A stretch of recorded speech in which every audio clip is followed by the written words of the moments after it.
In this video, let's talk about how to fix PayNow transfer not working.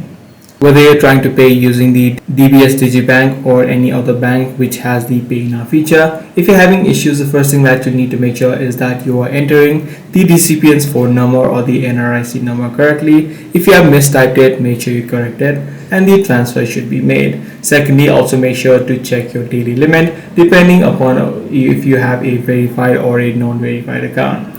But however, if these are not the cases for you, this is likely happening due to app bugs. So what you can just try out is just reinstall the application, the bank application that you have. This ensures that you have the latest version, and any sort of bugs that may be causing this issue should also be fixed. Now, even after doing all of these steps, you're still having issues. This is likely happening due to maintenance. So your local bank, whether it be DBS or UOB, may be going through a service outage or maintenance. So in this situation, just wait out a few hours before the issue is automatically solved. So that's pretty much all there is to it. If this video was helpful to you, be sure to subscribe. I'm going to see you in the next one.